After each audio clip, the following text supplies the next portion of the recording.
Welcome back to another episode of profile. और profile की आज की एपिसोड पे जो हमारे बहुत ही खास मेहमान हमारे साथ मौजूद है, is a motivational speaker, consultant, founder and CEO top corporation. और अगर पाकिस्तान में लर्निंग एंड डेवलपमेंट इंडस्ट्री की बात की जाए तो top of the top trainers में इनका शुमार होता है mister Umair Jadiwala. Thank you. First of all thank you so much कि आपने अपने बिजी स्केड्यूल में से इस कन्वर्सेशन के लिए टाइम निकाला। आपका बहुत शुक्रिया। आप जैसे साथियों से मुझे पता चलता है टॉप ट्रेनर्स में मुझे नाम मिलता है तो आपका बहुत शुक्रिया। You been trying to do this and I am glad you are here. Thank you so much. और मतलब कन्वर्सेशन का स्टार्ट करते हैं। आप हमारे ऑडियंस को थोड़ा सा इसके बारे में बताएं कि जो कॉर्पोरेट ट्रेनर आप इस मकाम पर पहुंच गए हैं, आपकी सक्सेस स्टोरी सबके सामने कि किस तरह, लेकिन जब आपने स्टार्ट किया था तो कौन कौन सी आपको हर्डल्स फेस की हुई हैं, और आजकल के दौर में जो ट्रेनिंग एंड डेवलपमेंट इंडस्ट्री में ट्रेनर आना चाह रहे हैं, इस इंडस्ट्री को ज्वाइन करना चाह रहे हैं, तो किन किन मुश्किलात का उनको सामना करना पड़ सकता है और कैसे उनको वो टैकल करें? जी, आई थिंक तो बहुत सारे ट्रेनर्स अब आ गए हैं इस इंडस्ट्री के अंदर और ये बड़ी बूमिंग थ्राइविंग इंडस्ट्री बन गई है माशाल्लाह। I think the biggest challenges, एक तो बहुत बड़ा कल्चरल चैलेंज है, जिस कल्चर में लोगों को इल्म, किताब, सीखना, कनेक्शन ना मिल सके कि इससे मुझे फ़ायदा क्या होगा, मैं क्या बन जाऊंगा, मेरा कारोबार क्या बन जाएगा, तो बड़ा चैलेंज होता है। कभी कभी आपको लगता है कि आप दिन के आखिर में भी आप कोई ऐसी बात सुनते हैं और आप कहते हैं तो एक बड़ा चैलेंज ये है। दूसरा ये कि मैं जवान था, बहुत सारे लोग जब हम में से यंग स्टार्ट किए तो हमेशा डाउट होता है आप क्या जानते हैं, आप क्या करवा सकते हैं। That was a big one. And I think number 3 I would say that क्योंकि लर्निंग की अंडरस्टैंडिंग डेवलप हुई है हमारे माशरे के अंदर, हमारे इदारों के अंदर, तो अब आपको ऐसे इदारे नज़र आते हैं, लोकल इदारे जिनका ट्रेनिंग एंड डेवलपमेंट आपको फंक्शन नज़र आता है, या ऑर्गेनाइजेशनल डेवलपमेंट बड़ा फंक्शन नज़र आता है और उसके तहत मुसलसल काम हो रहा है। तो आई थिंक ये उस वक्त नहीं था, कम इदारों में था, तो मल्टीनेशनल ज़्यादा बड़े क्लाइंट्स होते थे और लोकल पे हम टैप करते रहते थे, but it was hard to break through. So those 3 challenges I would say were very very difficult back then. मतलब ये अगर मैं आपसे आपकी इंस्पिरेशन के बारे में पूछूं कि इस इंडस्ट्री में आपकी इंस्पिरेशन कौन थे, और प्लस अगर आप मुझे बताएं कि एक न्यू ट्रेनर इस इंडस्ट्री में आना चाह रहा है तो एक प्रोसेस बताती कौन कौन स्टेप है। अभी अगर मैं सोचूं कि मैं ट्रेनर बन रहा हूँ तो डायरेक्ट मुझे कॉर्पोरेट सेक्टर में जाके ट्रेनिंग स्टार्ट कर देनी है, स्कूल लेवल पर स्टार्ट करना है, यूनिवर्सिटी लेवल पर स्टार्ट करना है, स्टूडेंट कोचिंग स्टार्ट करनी, और प्रोसेस क्या उसके बड़ा मुश्किल सवाल है लेकिन प्रोसेस मैंने ट्रेनर्स को अपने अपने बनाते हुए देखे हैं। और मैं हमेशा ट्रेनर्स को कहता हूँ कि एक तो हर इंसान कुछ ना कुछ देना चाहता है, कुछ ना कुछ ख्याल देना चाहता है। वो उसके अंदर बहुत फंसा हुआ होता है और वो चाहता है वो दुनिया में वो देख सके। इसी तरीके से कुछ लोग कुछ चीज़ों में बहुत अच्छी सलाहियत डेवलप कर लेते हैं, और ना सिर्फ सलाहियत डेवलप करते हैं बल्कि वो दूसरों को सिखा भी सकते हैं, आपने इर्द गिर्द देखा होगा। और तीसरी कैटेगरी वो जो चेंज मेकर्स की, जो तब्दीली लाना चाहते हैं, चेंज क्रिएट करना चाहते हैं। तो आई थिंक ये बड़े अच्छे स्टार्टिंग पॉइंट्स होते हैं। आप में वो कीड़ा नज़र आ रहा है, वो जर्म नज़र आ रहा है जो कि आप डेवलप कर सकते हैं। अब डेवलप करने के लिए रास्ते जो है ना बेशुमार हैं। मिसाल के तौर पर कैंपसेस बेशुमार हैं इस मुल्क के अंदर जिस पे नौजवान भरे हुए हैं, और बेसिक सॉफ्ट स्किल से लेके करियर गाइडेंस, यानी अगर आपने थोड़ा भी प्रोफेशनल वर्ल्ड एक्सपीरियंस किया ना तो आप वैल्यू ऐड कर सकते हैं। इसी तरह कम्युनिटीज़ में जाएं तो मतलब लिटरेट छोड़ें, आपके पास इतने लोग हैं जो कि प्री लिटरेट्स हैं इस मुल्क में, स्कूल कभी नहीं गए, तो आप सोचें कितना बड़ा वैल्यू ऐड गुंजाइश मुमकिन है। इसी तरीके से कमर्शियल सेक्टर, आप जानते हैं कमर्शियल सेक्टर मुख्तलिफ अदवार में चेंजेस से गुजरता है। जब नई टेक्नोलॉजी आ गई, मार्केट बदल गई, तो वो भी मुसलसल कैपेसिटी, तो ये तमाम वो एवेन्यूज़ हैं जहाँ पे आप अपने आप को फिट इन कर सकते हैं। तो आप जिस लेवल पे खड़े में आप थोड़ा सा नज़रें घुमाएं तो आपको नज़र आ रही हैं चीज़ें।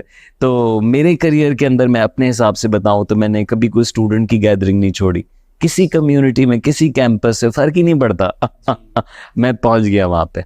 और कभी कभी मुझे ऐसा भी लगा कि मैं किडनैप हो गया हूँ रास्ते में, क्योंकि मैं कहाँ जा रहा हूँ, वहाँ पे क्या होगा, लेकिन क्योंकि मेरा यस एटीट्यूड था तो मैं ऐसी ऐसी जगहों पे गया, ऐसे लोगों से मिला जिन्होंने खुद फिर मेरा काम आगे बढ़ाया।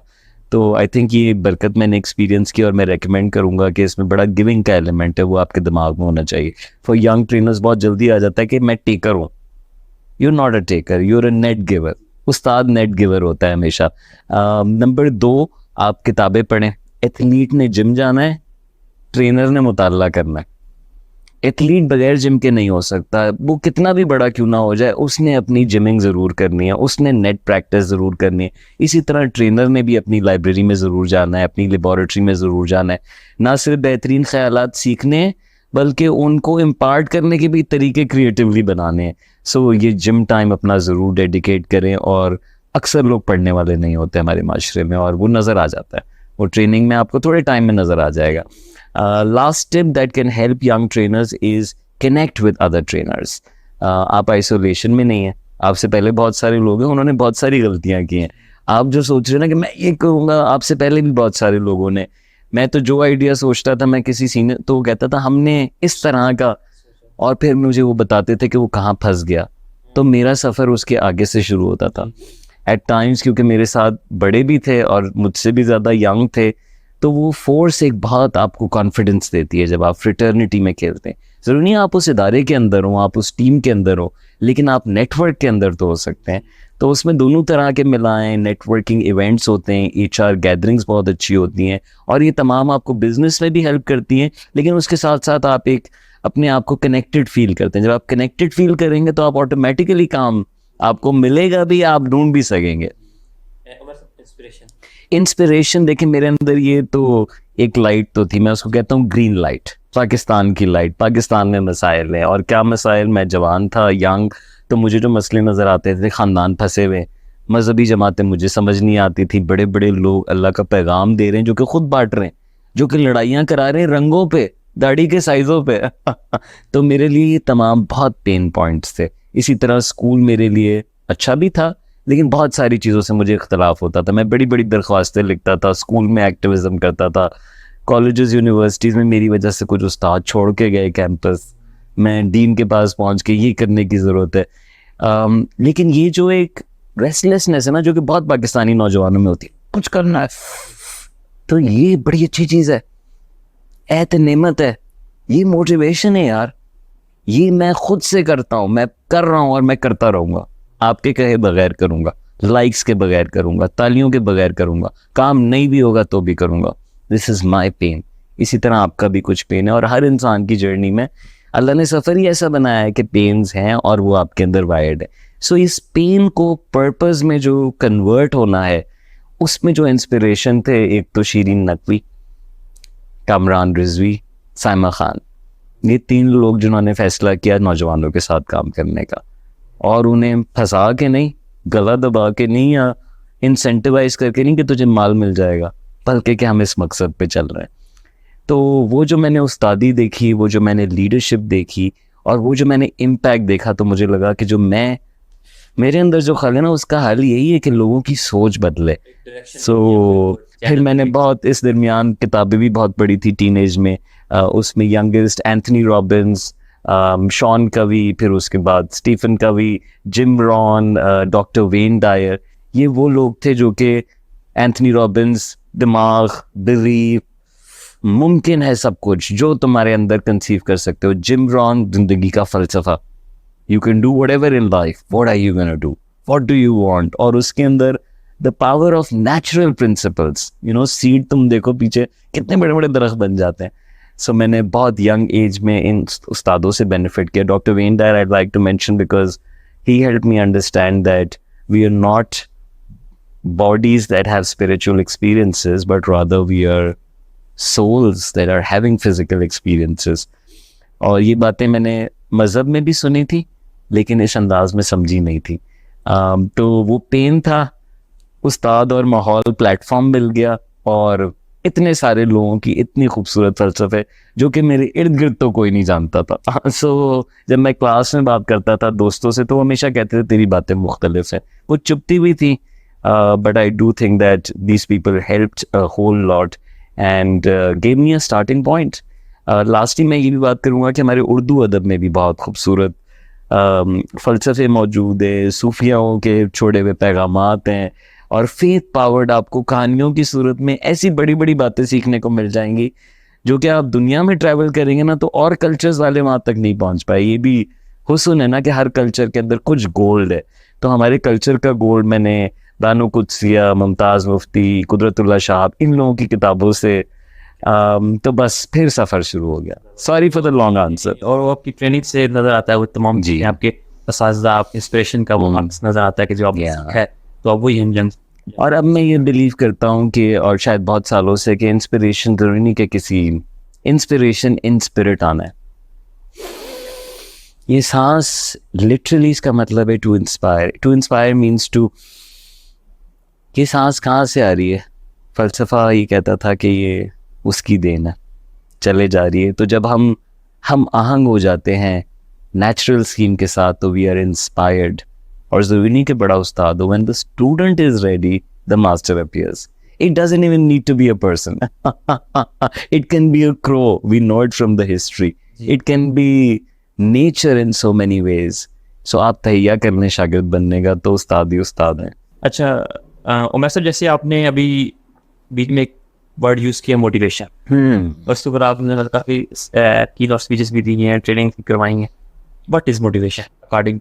मैं मशहूर भी बहुत हूँ, मोटिवेशनल स्पीकर, बाकी काम मेरा इतना मशहूर नहीं होता। So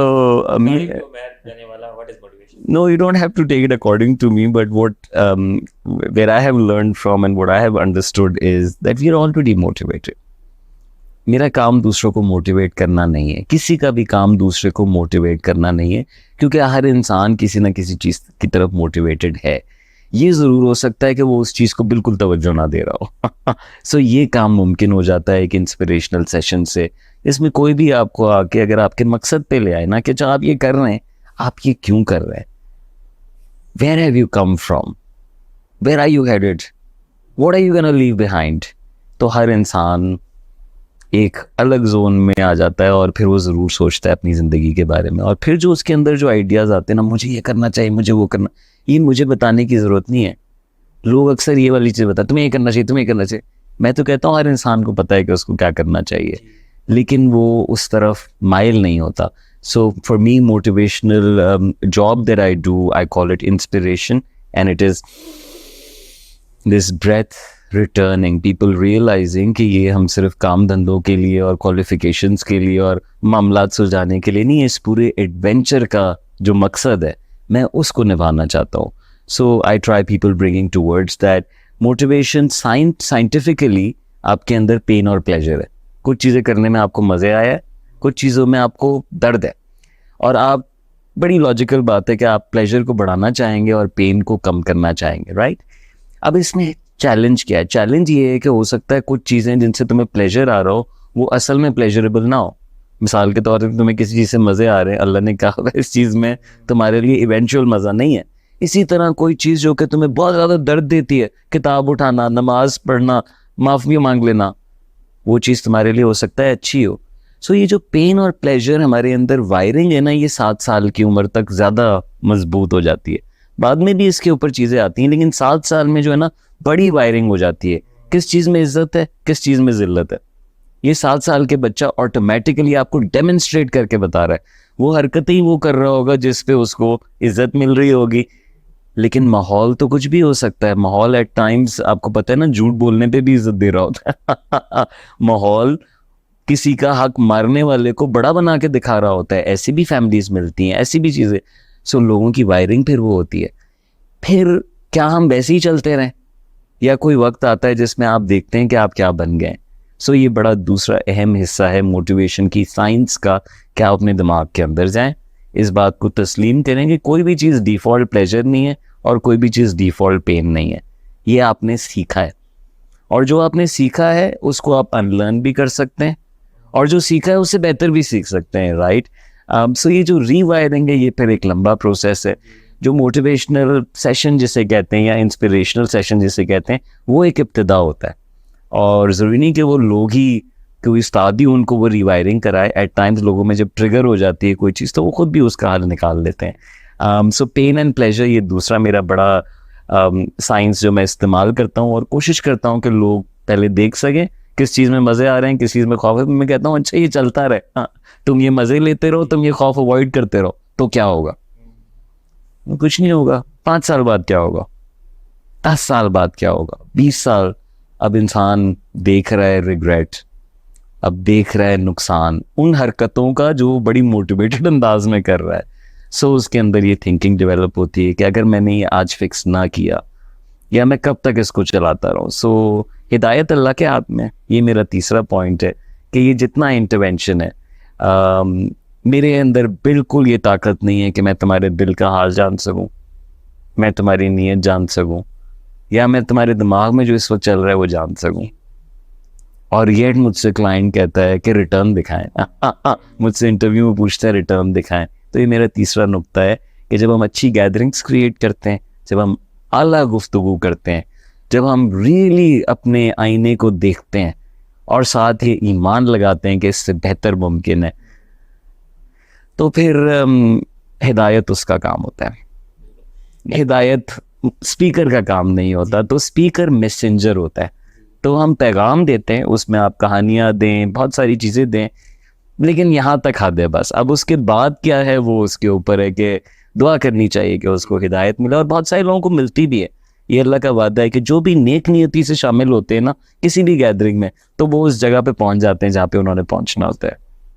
अच्छा उमैर साहब, आपकी लाइफ में भी कुछ फेजेस ऐसे हैं कि आप मोटिवेशन के बारे में बात कर रहे हैं, आप लोगों को मोटिवेट भी कर रहे हैं, लेकिन आपकी लाइफ में कोई ऐसे फेजेस आएंगे जिसमें आप स्ट्रेस में हो, आपको परेशानी कि आप नेक्स्ट स्टेप क्या है, बिल्कुल स्टक हो, एट दैट टाइम उमैर को कैसे मोटिवेट करता है?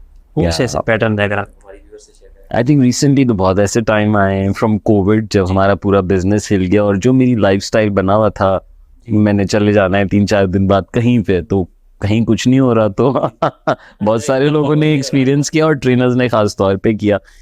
फिर फाइनेंशियल, आपको पता है इस वक्त इकोनॉमी के क्या हालात हैं, तो बिजनेस सर्टन अंदाज में फैसले करता है। इसके अलावा मैंने टीम्स बनाई भी हैं, टीमों को आते जाते भी देखा है। तो जब भी ये चैलेंजिंग सिचुएशंस आई एंड मैं डिप में गया, तो पहले वाला उमैर चाहता था कि वो डिप में ना जाए। पहले वाला उमैर कहता था कि life is this, right. But अब मैंने इस डिप की ताकत सीखी है, क्योंकि इस डिप के बगैर आप कभी नहीं जान सकते कि आपका मेटल क्या है, आपकी वैल्यूज़ क्या है, कौन आपके असल में दोस्त है, कब आपको मौका मिले अपनी चीज़ों पे रिफ्लेक्ट करने का। कामयाब लोग नहीं रिफ्लेक्ट कर पाते, राइट। कामयाबी आए चली जा रही है ना, लोग भी वोट कर रहे हैं, तालियां भी मिल रही हैं। So I think what was motivational for me in the dips was that I experienced things that I had never experienced. It was out of comfort. मैं बहुत तन्हा महसूस किया, लेकिन फिर मैंने उसके बाद कभी तन्हा महसूस नहीं किया, क्योंकि शायद मैं खुदा से इतना करीब नहीं था। लेकिन जब सारे रिश्ते टूट जाते हैं ना, तो आपका रब से रिश्ता स्ट्रांग हो जाता है। मैं डिप्स से पहले शायद ज़्यादा शर्म में होता था, रख रखाव, और डिप के बाद जो है ना आप खुल जाते हैं। अब आपने देख लिया ना कि क्या मुमकिन है, वो रेंज, आपकी मासूमियत चली जाती है, तो आप बहुत सारे ऐसे मुद्दों पे फिर गुफ्तगू करना शुरू करते हैं जो कि पहले आपको नहीं करते।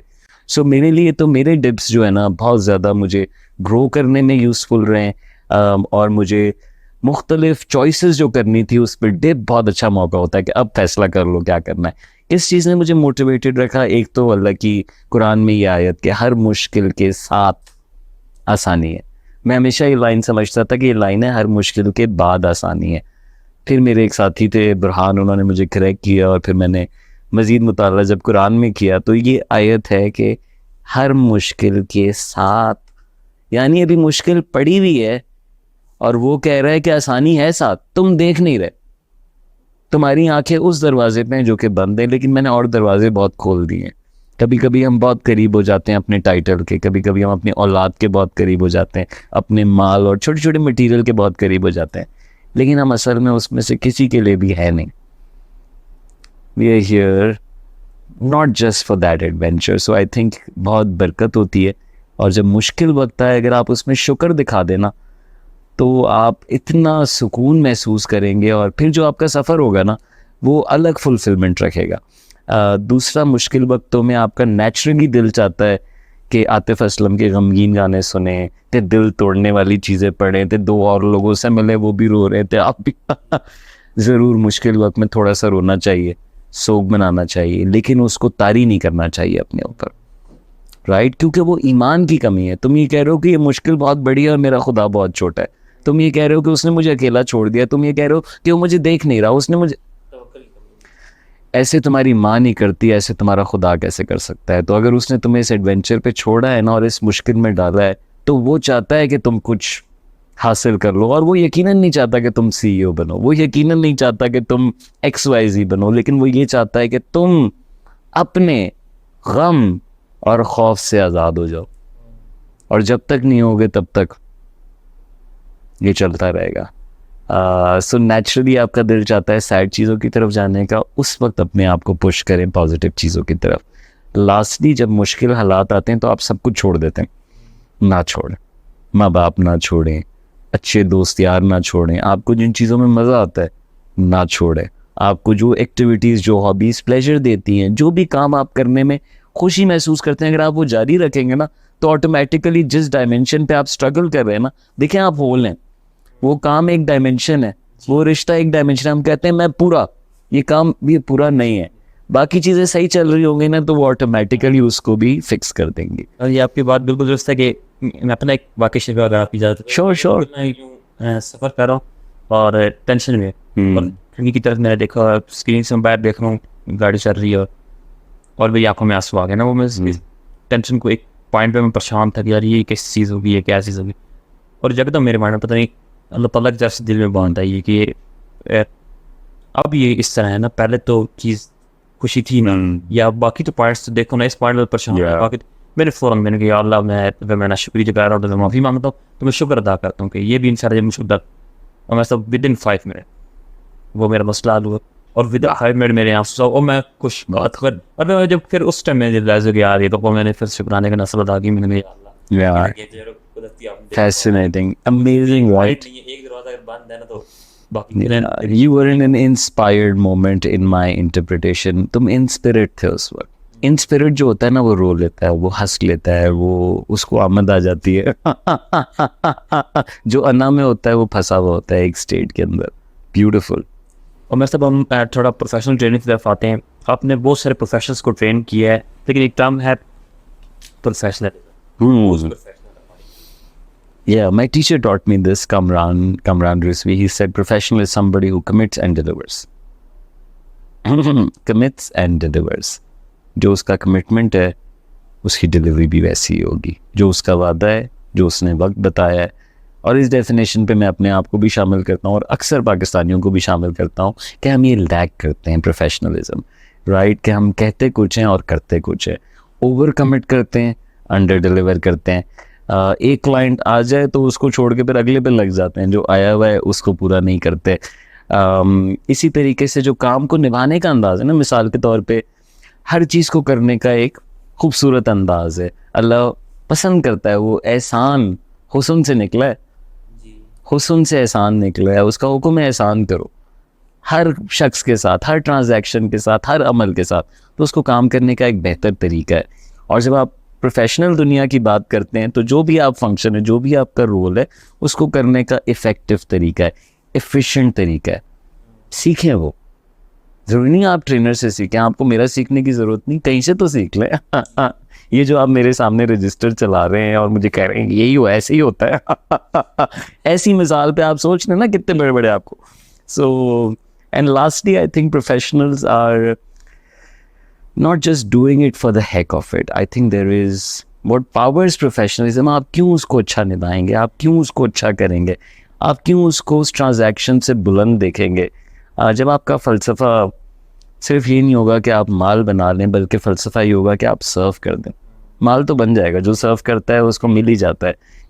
सो आई थिंक प्रोफेशनल जो थाट है दैट इज़, हमारे यहाँ पे बहुत ज़्यादा है कि मैं बस काम कर लूँ, काम मुका लूँ, कर भी ना लूँ, काम मुका लूँ, बजाय इसके कि काम निभा लूँ और ऐसे करूँ कि वो बढ़ता चला जाए।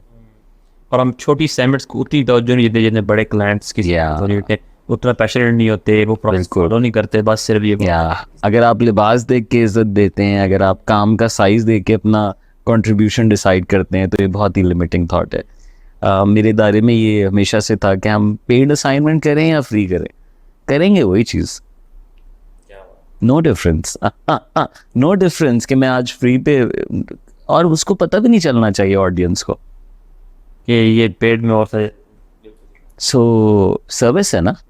तो हमारा जो कमिटमेंट है वो बेहतरीन अंदाज में मुमकिन बनाना है। So it does not make a difference where you going, which setting is it. बल्कि मैं तो यहाँ तक भी करता हूँ, मुझे बहुत लोग कहते हैं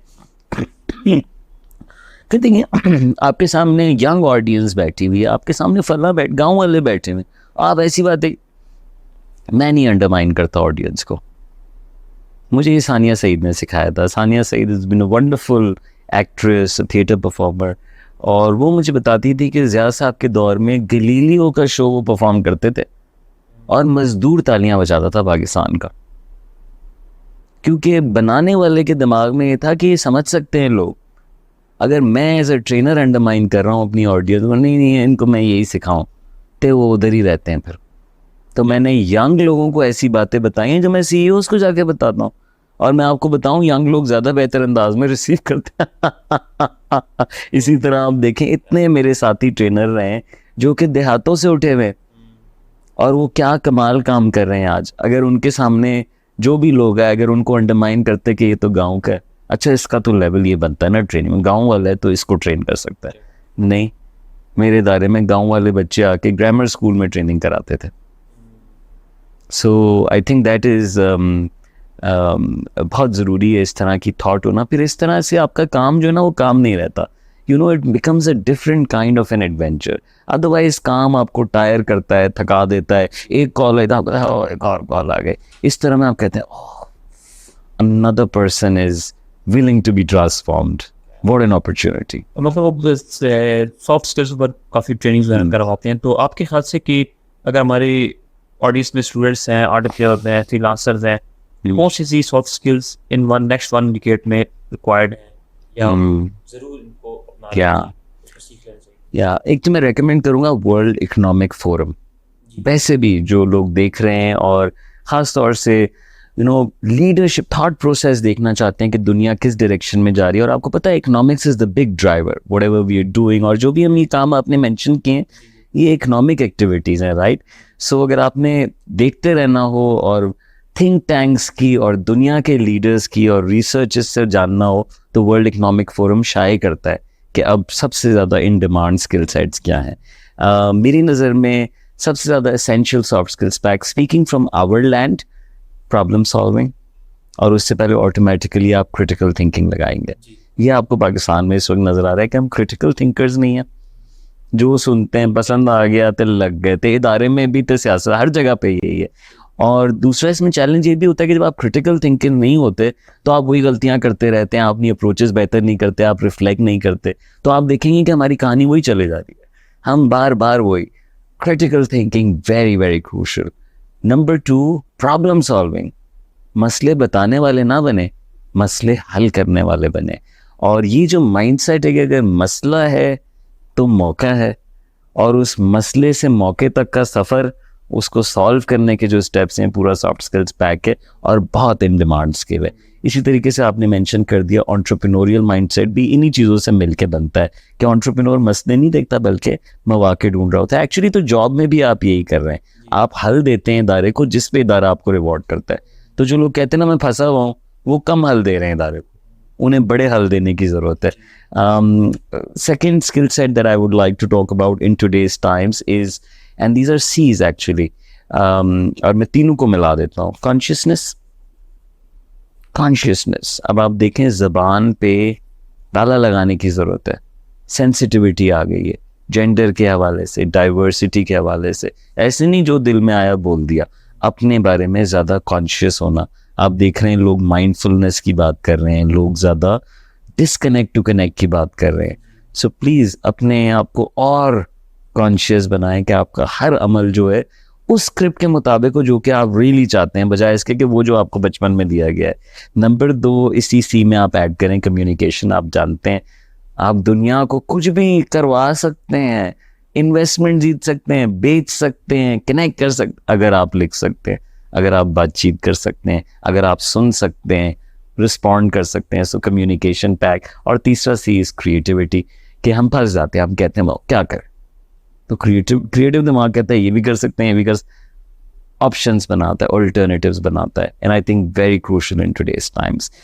इसके अलावा आप जानते हैं तीसरा सेट अगर मैं कहूँ सॉफ्ट नहीं है, लेकिन टेक्निकल डोमेन है, और वो बहुत ही, आप समझें कि टेक स्किल्स को ऐसे ट्रीट करें जैसे पहले हम सॉफ्ट को ट्रीट करते थे। पहले भी ये कहते थे ना कि यार तू इंजीनियर बन, फ्रीलांसर बन, जो भी बन, लेकिन किरदार का अच्छा बन और ये सॉफ्ट स्किल्स हासिल कर ताकि उसमें आगे बढ़ सके। तो अब ये माइंडसेट बनाएं कि किरदार के भी अच्छे बने, सॉफ्ट स्किल्स भी, और टेक्निकल भी लें। फ़र्क ही नहीं पड़ता कि आप डॉक्टर बन रहे हैं, इंजीनियर, क्योंकि आप जो बनेंगे वहाँ पे टेक्नोलॉजी ज़रूर आपके साथ होगी। सो टेक स्किल्स को भी जो है ना अब इसमें शुमारी कर लें आप। अच्छा, मैं सब अपनी कम्युनिकेशन स्किल का जिक्र किया है, तो कम्युनिकेशन स्किल को कैसे इंप्रूव किया जा सकता है, बेहतर किया जा सकता है, इसके बारे में जो स्टेप्स हो आपकी नज़र में? कम्युनिकेशन 4 चीज़ों पे अगर ले आए कि it's reading, writing, listening and speaking, right. और इसमें से रीडिंग और लिसनिंग इनपुट्स हैं और राइटिंग एंड स्पीकिंग आउटपुट्स हैं। जैसा इनपुट वैसा आउटपुट। कंप्यूटर सिखाता है ना, input garbage in garbage out. इसीलिए कम्युनिकेशन में फंडामेंटल है सुनना और पढ़ना। और ये नहीं बात करते हम कम्युनिकेशन में बोलने की बात होती है, लिखने की बात होती है, लेकिन मैं अच्छा नहीं बोल सकता अगर मैं अच्छा सुनता नहीं, मैं अच्छा नहीं लिख सकता अगर मैंने अच्छा पढ़ा नहीं है। तो मैं अपनी मिसाल में बताऊंगा, मैं अंग्रेज़ी बहुत अच्छी लिखता था लेकिन बोलता नहीं था। लिखता अच्छी क्यों था? क्योंकि मैं पढ़ता हुआ अच्छी अंग्रेज़ी था, किताबें पढ़ता था, आपको पहले बताया। तो जो किताबें पढ़ता है उसकी राइटिंग, अब्बा डॉन पढ़ाते थे तो उससे राइटिंग बेहतर हो जाती है, वोकैबुलरी बेहतर हो जाती है। लेकिन बोलता अच्छी नहीं था क्योंकि हैदराबाद में कम लोग बोलते थे, इर्द गिर्द आपको पता ही नहीं। जब कराची में आया, एक इदारे के माहौल में गया जहाँ सारे अंग्रेज़ी बोल रहे थे और इंग्लिश शोज़ देखना शुरू किए, तो लिसनिंग, जब लिसनिंग बेटर हुई तो स्पीकिंग बेटर हो गई। सो जो देखने वाले हैं उनको मैं सिर्फ ये फॉर्मूला बता रहा हूँ कि अगर तुम अच्छा सुनोगे तो तुम अच्छा बोलोगे, अगर तुम अच्छा पढ़ोगे तो तुम अच्छा लिखोगे। क्या सुनना है और क्या पढ़ना है ये फैसला तुम्हारा है। तुम्हारे पास हज़ारों लोग हैं जिनकी तुम्हें बातें सुननी चाहिए, ऐसे भी लोग हैं जिनका डोमेन नहीं बल्कि उनका बात करने का अंदाज बहुत अच्छा होता है, और लेजेंड्स हैं, ज़िया मोइनुद्दीन टाइप। सुनो उनको, उनका एक्सप्रेशन तुम करो, तुम्हारे अंदर ऑटोमेटिकली डेवलप होगा। सेकेंडली, मेरे साथी ट्रेनर जिंदानी साहब की मैं वीडियो देख रहा था, सोहेल जिंदानी, तो बड़ा आसान उन्होंने फॉर्मूला बताया कि जिस चीज़ के आखिर में ING है वो करने से बेहतर होती है, कंटिन्यूस है और करते रहने से बेहतर होगी, और कभी उसमें खात्मा नहीं है, वो इम्प्रूव होती चली जाएगी। So reading, speaking, these are all INGs, यानी करते रहे। तो लोग कहते हैं मैं, मुझसे होता नहीं है, तो मैं कहता हूँ आपने कितनी मरतबा बोलने की कोशिश की है स्टेज? जी एक बार, मैं बहुत नाकाम हो गया। तो एक बार में तो नहीं होगा, पहली बार तो आप साइकिल चलाते हुए भी गिर गए थे। इसी तरह जो खाली डॉक्यूमेंट बैठ के ये सोच रहे हैं कि उनसे नहीं लिखा जाता और अब ChatGPT से लिख रहे हैं सब कुछ, मैं उनको चैलेंज करता हूँ कि प्लीज़ आप उस डॉक्यूमेंट पे फंसे रहें, ज़रा सा अपने आप को मौका दें, पहले कचरा निकालें सारा, फिर उसको रिफाइन करें, तो आप देखेंगे आप ही का लिखा हुआ, बल्कि लिखा हुआ तो आपके दिमाग को क्लैरिटी दे देता है। So it's very very powerful. So ये चीज़ें जो है ना कम्युनिकेशन की फंडामेंटल हैं। अब इसमें हमारे सीखने वाले, जो सुनने वाले हैं ना, वो बहुत चीज़ें सोच सकते हैं, from Netflix shows to what to read to magazines, वो जो भी है बातों में ना रहो पाकिस्तान, उसमें से 2 आदतें अपना लो और रोज़ाना कर लो, तुम वो महीना डेढ़ कर लोगे ना, तुम बदल जाओगे। जैसा इनपुट या आउटपुट। और एक चीज़ जिक्र करना चाहता हूँ, कमाल जी साहब से मैंने एक चीज़ सीखी कि अगर किसी को कायल करना है तो सुनना सीखो। बिल्कुल, एब्सोल्युटली। बातों से नहीं, किसी को कायल करना है, किसी को टेंशन कम करनी है, कस्टमर का मसला हल, जो भी आपने सुनना इज एसेंशियल। तो और एक उसमें तो सामने वाले को कंफर्ट मिलता है, सामने वाला आपकी तरफ ओपन अप हो जाता है। जब मैं यंग था ना, तो मैं एक साहब से मिला तो 20 मिनट देते थे मीटिंग के लिए, बड़े इदारे के HR वाले। तो मुझे लोगों ने कहा तो तैयारी करके जाइए, और बहुत स्पेसिफिक है वो। तो मैं गया तो उनके कमरे में गोल्फ की ट्रॉफीज लगी हुई थी बहुत सारी, तो मैंने उनसे ऐसे ही गोल्फ छेड़ दिया। जब मैंने गोल्फ छेड़ा तो वो 40 मिनट, मुझे पता नहीं लेकिन बहुत देर, 30 मिनट से ज़्यादा होगा, गोल्फ की बातें बताते रहे और मैं सुनता रहा। फिर आखिर में उन्होंने यूँ हाथ आगे किया, मिलाए हाथ, फिर मुझे कहते हैं तुमसे मिलके बहुत मज़ा आया। अब कोई 16 साल हो गए मैं उनको जानता हूँ, और मैंने कभी उनके साथ काम भी नहीं किया। मेरे लिए ये भी 2 चीज़ें फ़र्क है। मतलब आप लोगों को वैसे भी जानते हो, तो नहीं यार किसी को काम के लिए जाने, और बहुत मरतबा आप ऐसे लोगों को जानते हैं जिनकी वजह से आपको बहुत सारे और लोग जान जाते हैं, या वो आपको डिफरेंट तरीके से सपोर्ट करते हैं आपकी जर्नी में। सो बिल्कुल कामरान भाई की ये बात, और डेल कार्नेगी की किताबें, how to win friends and influence people, और इस तरह की, और जो कि बिल्कुल इसी तरह की ह्यूमन गाइडेंस आपको देती हैं, वेरी इंपॉर्टेंट। किताबों का जिक्र हुआ, पीछे रीडिंग का भी जिक्र होता, तो आपकी सबसे फेवरेट किताब कौन सी है? लास्ट कौन सी आपको गिफ्ट मिली है? आजकल मतलब पिछले 2 साल से मुझे एकार्ट टोले का काम बहुत पसंद है. Power of now and the new earth. और जितना मैंने टेक्स्ट पढ़ा था ना, मुझे लगा कि उसमें से अक्सर टेक्स्ट ईगो ड्रिवन था. और एकार्ट टोले उसका जो दूसरी साइड बताते हैं, मुझे लगता है कि वो मेरे अंदर डेवलप हो रही थी. और ये मैं तुम्हें बताना चाहूँगा कि कोई मुलाकात, हादसा कुछ नहीं है इस दुनिया में. तुम हादसे से नहीं बैठे हुए यहाँ पे. तुमने आज मुझसे मिलना था, मैंने आज तुमसे मिलना था. अगर तुम ये ईमान लगाओ तो हर चीज़ जो हो रही है वो बिल्कुल मकसद से ही हो रही है. हर चीज़. So sorry I lost track. तुम्हारा सवाल क्या था? बुक्स का. या तो मेरे अंदर भी जो फीलिंग्स डेवलप हुई ना, या जिस फेज में मैं था, मुझे लगा मुझे तोहफा भी वैसा ही मिला. मुझे लगा सामने वाले ने मुझे किताब भी वैसी दी. तो फिर मुझे इसी टाइम के दरमियान एक और मेरी दोस्त हैं शायरा, उन्होंने एक किताब भेजी और मैंने शमन्स के बारे में पढ़ा, 8 चक्रों के बारे में. मैंने हालांकि इतना काम सेल्फ अवेयरनेस का, लेकिन मैं इस साइड से बिल्कुल मानूस नहीं था. तो मैं आपको एक नुस्खा नहीं देना चाहता, लेकिन मैं आपको ये रेकमेंड करना चाहता हूँ कि आपके अंदर इस वक्त कुछ ना कुछ चल रहा है. और मज़ेदार बात यह है, अल्लाह का शुक्र है कि ज़िंदगी भर कुछ ना कुछ चलता रहेगा.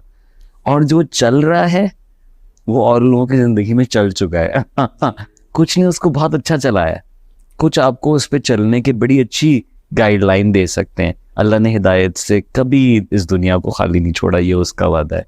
तो ज़रूर आप सीख करें वो हिदायत, और किताब की दुकान में जाएं, जो चल रहा है उस शेल्फ में चले जाएं.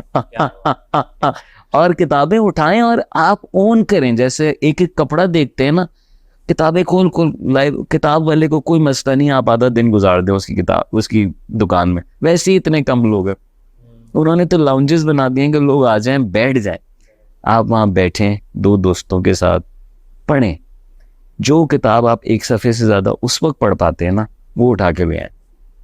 तारीख की हो, स्पोर्ट्स की हो, जो आपको पसंद है ना, जो आपके साथ अलाइन हो रही है, आप वो पढ़ना शुरू करें. I am here and I will tell you this that it will help you. It is not just, मैं तो ये भी मानता हूँ कि ये सिर्फ ऑथर और उसके अल्फाज का कमाल नहीं होता. ये जो लोग कहते हैं ना, जैसे मेरे सेशन वालों मुझे कहते हैं आपने बात सर वाह, ये उनका कमाल होता है. क्योंकि वो इस स्टेट में थे कि उन्होंने मेरी बात को इतना वैल्यू किया, रिलेट किया और उसको गोल्डन समझा कि वो उस पे आगे काम कर पा रहे हैं. वरना अगर मेरी बात में होता तो बाकी लोग तुम देख रहे हो, तो इट इज़ ऑन यू. और तो बिल्कुल किताबें उठाओ और मेरी लिस्ट ना लो, वो 50 किताबें ना पढ़ो जो सब कहते हैं, लेकिन तुम पढ़ो. साल में 12 किताबें पढ़ो, माह में 1 किताब.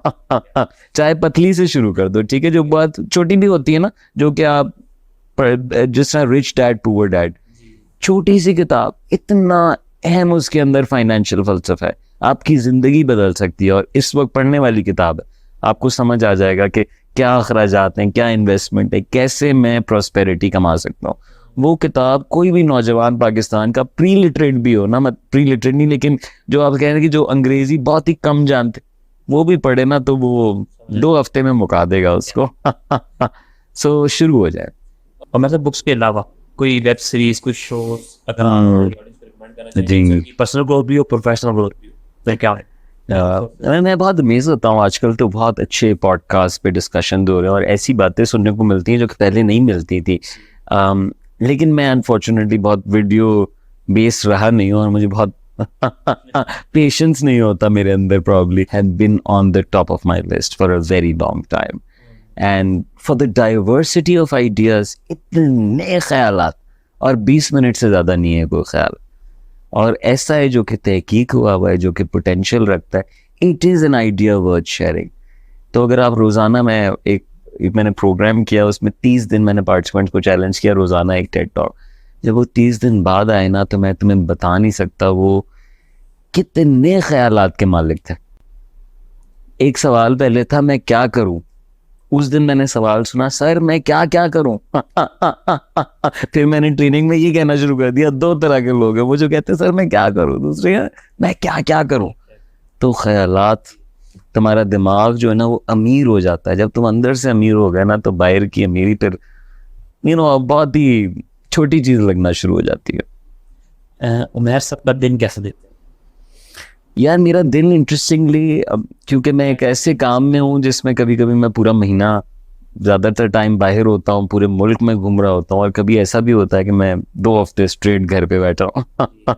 सो मेरे काम में मुझे मैनेज ये करना पड़ता है कि कुछ मेरा टाइम है जिसमें मैं परफॉर्म कर रहा हूँ, डिलीवर कर रहा हूँ, तो उसमें मेक श्योर करना है कि मैं सीड भी करता रहूँ, यानी और बिजनेस जो क्लाइंट्स रीच आउट कर रहे हैं, ताकि जैसे ही काम खत्म हो तो अगला काम भी होना है, राइट। सो एक तो मेरा ये बिजनेस प्रोसेस चलता रहता है ऑन गोइंग, और मैं कोशिश करता हूँ कि अब तो मैं वीकेंड्स इंक्लूडेड दिन रात, लोग व्हाट्सएप पे हैं, हर तरफ कनेक्टेड हैं, तो उनसे एक राब्ता रहे और उनसे मैं जान सकूँ कि किस तरह का काम चाहिए। आई मेक श्योर कि मैं कुछ नया सीखूँ, वो किसी किताब से हो सकता है, वो किसी मेरी वीडियो किसी ने भेजी हुई है, मैंने नहीं देखी लेकिन लिस्ट में डाली हुई है, मैं वो खोल के देख लूँगा। कोई मुझे बहुत ज़ोर से किसी मौजू पे ढूंढना है तो मेरे सवालात मैं मुसलसल आजकल तो चैट जीपीटी से पहले ढूंढता हूँ, फिर उसको आगे लुकअप करता हूँ। सो ये ज़रूर होता है मेरे दिन के अंदर कि अगर आप मुझसे मिलेंगे ना, कोई मैं आपको ऐसी छेड़ बताऊंगा जो मैंने उसी दिन हासिल की है। अब मेरे अंदर बहुत ही आ गया है कि मैं थोड़ा सा टाइम अपने पौधों के साथ लगाता हूँ।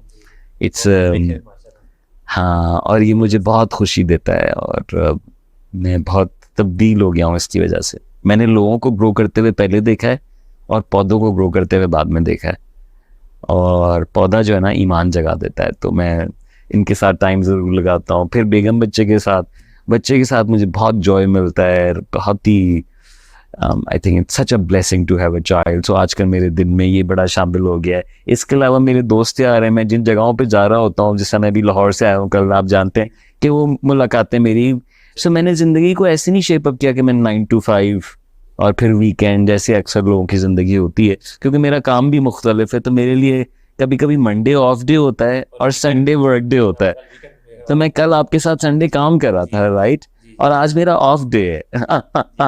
सो उस पर भी लेकिन ये interview, so it's a balance for me, और मैं इसको डांस के तौर पे ट्रीट करता हूँ ज़िंदगी को। लेकिन कुछ डायमेंशन है जो मेरे लिए अहम है, आजकल ज़्यादा हो गई हैं। अब मैं कुरान पे तवज्जो देता हूँ, अपने रिचुअल्स को, और मैं अब ये बिल्कुल कन्विंस हो गया हूँ कि रिचुअल अल्लाह के लिए नहीं है, रिचुअल अपने लिए। उसको नहीं चाहिए मेरी नमाज, उसको नहीं चाहिए मेरे रोज़े, मुझे चाहिए। उसने मेरा जो डिज़ाइन किया है ना, मैं लॉस्ट हो जाऊंगा, मैं बैलेंस लूज कर जाऊंगा, मैं गुरूर में आ जाऊंगा अगर मैं वो काम नहीं करूंगा। तो मैं कोशिश करता हूँ कि उन रिचुअल्स को खुशी से निभाऊं, ज़बरदस्ती नहीं बल्कि खुशी से। और मेरे अंदर एक अलग अब लगता है कि फीलिंग आ गई है इस हवाले से, अल्हम्दुलिल्लाह for that, I hope it continue.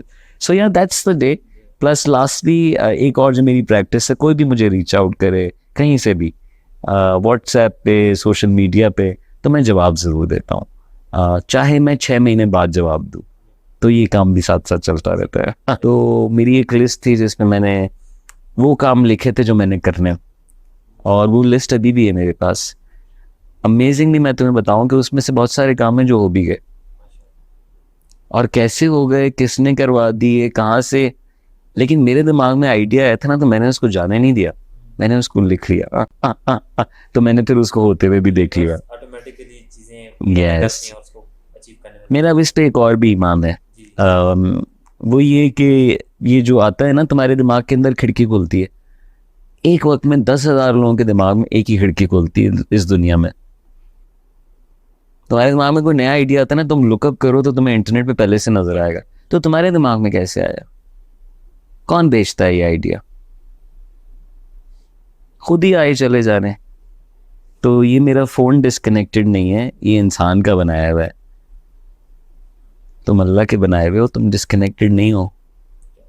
और वो जो कनेक्शन है ना, जो नेटवर्क है, उसको कहते हैं कॉन्शियसनेस। वो तेरा और मेरा अलग नहीं है, तू और मैं एक ही नेटवर्क पे है। तो जब पिंग आ रहा है ना, तुम्हें आया, अच्छा अगर तुम उसके बारे में कुछ कर लो तो अल्लाह तुम्हारे साथ है, क्योंकि वो ये करवाना चाहता है। अगर तुम ना करो तो वो कर लेगा, सब एक ही नेटवर्क, लेकिन काम हो जाएगा। उसने जो करवाना है वो होके जरूर रहेगा। इसी तरह शैतान ने भी जो करवाना है, द फोर्स ऑफ ईविल, वो भी होके रहना है। इन दोनों के पास एक तो हमारा बनाने वाला है, और एक उसका शैतान, लेट्स से, जो हमारी तारीख से हम समझते हैं। आप समझें कि इन दोनों की फोर्स इंसान के ऊपर क्या है, कि अल्लाह भी आपके अंदर इंट्यूशन से, आमद से और बहुत सारी रियलाइजेशंस आती है ना आपको, और आप बहुत फील करते हैं अलाइंड। और इसी तरह शैतान, जिन्नात भी विस्पर, वसवसा। तो उस लम्हे के अंदर क्लियर हो जाना कि ये कौन सी आवाज़ है। एक सूफी थे, वो सुबह फजर पे उठे तो उनके दिमाग में ख्याल आया कि मैं इतने सालों से फजर पढ़ रहा हूँ, आज अगर ना भी पढ़ो तो क्या जाता है। तो फौरन उन्होंने अपने आप को शेकअप किया और कहा शैतानी आवाज़ है, और जाके नमाज पढ़ ली। सो तुम्हारे अंदर ये नेटवर्क जो है ना, गुड और इविल दोनों से तुम कनेक्टेड हो ना, उसमें जो भी गुड वाइब्स आ रही है ना, उसके बारे में एक्शन लेना सीखो। तो तुम देखोगे कि तुम्हारे पास, तुम एक फोर्स के साथ, जिस तरह ये पौधा अलाइंड है ना, अपना काम एक नेट, तुम भी उस नेटवर्क की तरह, and you will see a very different kind of impact then. So I truly believe in that, and you will see it in poets. उनको नहीं पता शायरी कहाँ से आ रही है। You will see it in painters, you will see it in speakers like me who are doing it and they can't even share कि ये कहाँ से आ रहा है। तो इस तरह तुम्हारा हर अमल इनफाइनाइट कॉम्बिनेशंस। तुम्हें पता है कुदरत की कोई दो चीज़ें एक जैसी नहीं है, कोई पहाड़ एक जैसे नहीं है, कोई पत्ते, कोई रेत के दो ज़र्रात भी एक जैसे नहीं है। अगर तुम दो रेत के ज़र्रात उठाओ और उन्हें माइक्रोस्कोप के अंदर डालो तो उनकी पार्टिकल्स की फॉर्म में, क्योंकि पार्टिकल्स मूवमेंट में, कोई चीज़ सॉलिड है ही नहीं, it appears to be solid. तो हम एक बड़ी इल्यूजन वाली दुनिया में जो कि हमें मटेरियली इल्यूजन में डाल देती है कि हकीकत ये है। हकीकत मटेरियल से बियॉन्ड है। तो खैर कहीं और निकल जाएंगे। और मैं सब एक कंसेप्ट है, उसके बाद हम इसको कंक्लूड करते हैं। दिल तो नहीं जा रहा कि ये कन्वर्सेशन खत्म हो, लेकिन इकबाल का जो खुदी का ये कंसेप्ट है, ये एक आम आदमी तक कैसे पहुंच सकता है, आदमी इसको कैसे समझ सकता है, और ये कि किसको अपनी लाइफ में कैसे implement कर सकते हैं, इसके बाद आम आदमी जैसे समझा हुआ है वो तो खुद को बुलंद करना है कि मैं दुकान चला लूँ, मैं इदारा चला लूँ, मैं प्राइम मिनिस्टर बन जाऊँ, मैं चीफ बन जाऊँ। तो इकबाल ने कहा ये नहीं करना। इकबाल ने कहा खुद ही को कर बुलंद इतना। तो पहले तो ये समझ लें कि ऐसा हो सकता है कि आपके पास खुद को बुलंद किया हुआ लीडर हो जो खुद ही पे बिल्कुल ना बुलंद हुआ हो। तो क्या दिखेगा आपको? इनसिक्योरिटी, हवस, छोटे छोटे मकासद, छोटे छोटे फ़वाइद। आपको पता है ऐसे मिनिस्टर हैं इस मुल्क के अंदर जो 20 मिनट अपने प्रोटोकॉल अपने इलाकों में चलवाते हैं ताकि इलाके को पता चले कि आ गया है। आप देखते ना क्या सलूट थे, प्रोटोकॉल्स थे उसके ऊपर। ये सारी मेरी इंटरप्रिटेशन में खुद ही की पस्ती है। खुद ही की बुलंदी ये है कि मैं आपको बुलंद करूं। खुद ही की बुलंदी ये है कि मैं जो कहना चाहता हूं वो अगर कोई और कह दे तो मैं कहूं वेरी गुड यार। सो वो बुलंदी इस हद तक है कि आपकी जो ख्वाहिशात हैं, आपकी जो सजेशंस हैं, वो आपकी तकदीर बन सकती है। जैसे लॉ ऑफ अट्रैक्शन में है ना, जो दिमाग में, वो हकीकत में इकबाल कह रहे हैं कि आपकी तकदीर और आपकी तदबीर, यानी आपकी तदबीरें आपकी तकदीरें। इकबाल ये भी कह रहे हैं निगाहें मर्द मोमिन से बदल जाती हैं तकदीरें। सो इकबाल का जो ये फ़लसफ़ा है आसान अल्फाज में आम लोगों के लिए, क्या आप इतने आम हैं नहीं जितना आपने अपने आप को समझ लिया। आप इतने कमज़ोर हैं नहीं, और अगर आप मुशक्क़त करेंगे किसके साथ? किसी और के साथ नहीं, अपने साथ। किस चीज़ के ऊपर? किसी और को बेहतर बनाने पे नहीं, अपने आप को बेहतर बनाने पे। किन चीज़ों पे? बाकिरदार हो जाए, उसूलों पे आ जाएं, उन उसूलों पे जो कि आपको पता है हर वक्त में लास्ट करते हैं। हुस्न वाले हो जाएं, अपनी गुफ्तगू को, अपने अंदाज को, अपनी सोच को महदूद ना करें, बुलंद करें निगाह, विजनरी बने। आप नायब बना के भेजे गए। इस दुनिया में जितना चैलेंज है आप उसके लिए अकाउंटेबल होंगे। तो उसको हासिल करने के लिए, उसको चेंज करने के लिए, उस पर इन्फ्लुएंस करने के लिए उमेर को कैसा होना पड़ेगा? मैं चाहता हूँ सिंध में लोग मेरी बात सुने। मुझे कैसा होना पड़ेगा कि मुझे आता देख के वो बात सुनने के लिए तैयार हो जाए? मेरे अंदाज में क्या ऐसा होगा? इन तमाम चीज़ों के लिए मैंने अपने आप से लड़ाई करनी है। मैंने अपने अंदर सीढ़ियाँ चढ़नी है। ये सीढ़ियाँ क्या होंगी? मेरा सब्र बढ़ेगा, मेरी फिक्र बुलंद होगी, मैं अपने ऊपर ज़्यादा टफ हो जाऊँगा, औरों को छोड़ दूँगा। I will be hard on my self, and I will keep rising. ये जो राइज है आखिरी बात कि अल्लाह ने जब इंसान को पैदा किया तो 99 सिफात जो उसकी है उसका अक्स इंसान के अंदर, और उसको एक 120 सिफत दी जो कि ह्यूमिलिटी है। अगर वो ना हो तो बाकी 99 ज़ाये हैं, राइट। ह्यूमिलिटी उसको जेब नहीं देती। मेरी नज़र में 99 कैरेक्टरिस्टिक्स जो है ना, ये करिकुलम है।